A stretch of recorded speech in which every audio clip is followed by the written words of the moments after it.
I realized how important something like 8 years into our business, kind of the skills of enterprise were.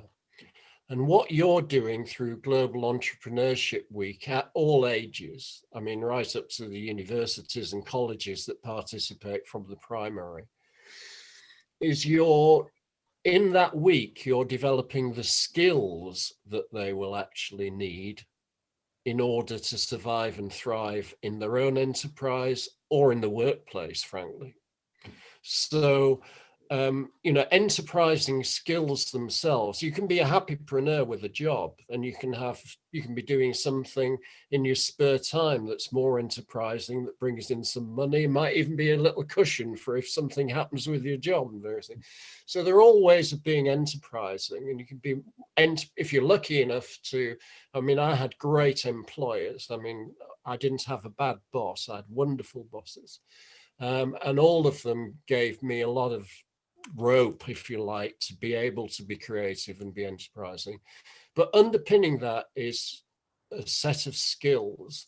And I've always said the most important skill for a business owner is the ability to negotiate.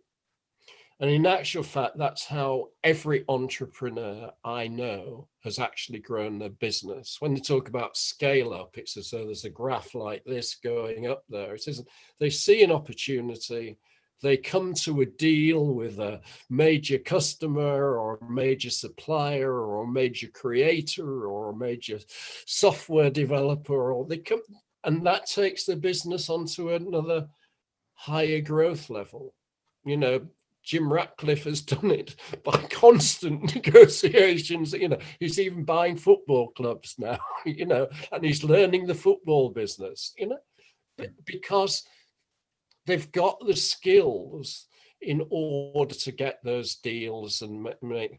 But of course, what they come from listening, questioning, summarizing, all the things as you as a professional broadcaster and a business advisor have got to have, if you like. So people really can't believe that you can build a business, as Gary V's would say, by hitting Facebook ads and various things. In actual fact, there's always a point where the interpersonal contact like this is going to happen. You're going to have to ask questions, listen, summarize, and know how to move somebody from position there to position there, so that you meet somewhere and you get an agreement and you can move forward. Yes, we have that argument, slight disagreement occasionally with young people who say, I can't cope with dealing with people face to face. I have mental health issues, and we understand all those. And they say, so I'm just going to sell on Facebook.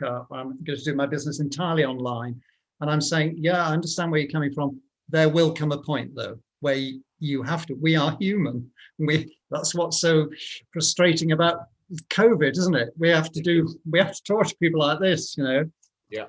Lean out of the window and wave to people in the street and say, can I have a real conversation with you?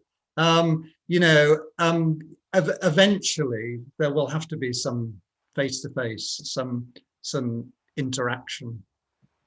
Yes. Do you think, Graham, in terms of your work with these young people, that building their confidence is necessary before you can actually develop the skills with them?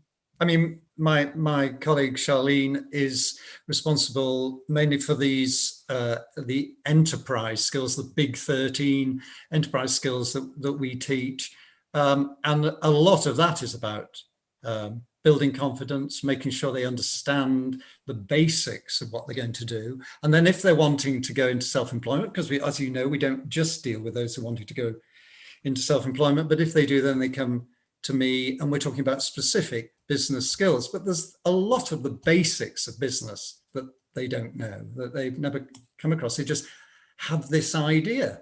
Well, I'm sure Alan Sugar originally just had an idea, didn't he?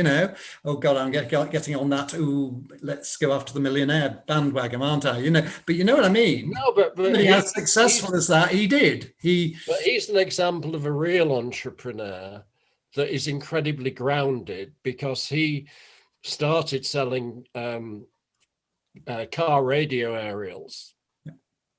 And basically he tried to make in 4 days all the money he needed by just selling these radio aerials, so that he had 3 days that were profit and to buy more stock for the next week. And that is the simplicity of the way he's built his businesses ever since. Yeah. You know, and I think that's what real entrepreneurship is about, don't you? But you've got to, but he had confidence. That's really the point I was making, is that, you know, these people that can sell naturally do have an advantage, I think, when they're starting out. It's people with low confidence and high fear of rejection. I think ours have been knocked down for so long, and many have come from families who've been unemployed, and they've not known full employment for a long time. And it's very difficult. You're in danger of sounding patronizing towards them, but it is very, I can see the problem. And I think it's a problem I didn't realize I was going to have when I took on the job originally.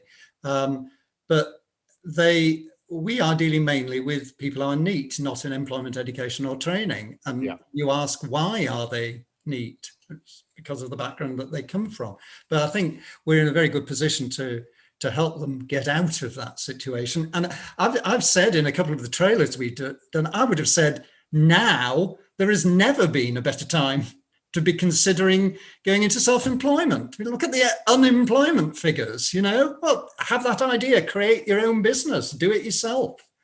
I think that's absolutely right. I mean, I think that we're seeing a lot of really tough stories, aren't we? And you know, this last 4 days has been incredibly difficult. You know, I'm having the most wonderful, happy time because I've got all my 5 of my family together. We're all in this house, and it's, you know, this wouldn't have happened without COVID. You know, that my so, you know, my 2 sons and daughter and my wife, and we're all together, and so we're incredibly lucky. But the what's happening to those excluded from business support and these young enterprising people that you've met that have, you know, had everything knocked from under them, could make you very despondent and various things, and make you think, well, is running your own business the right way?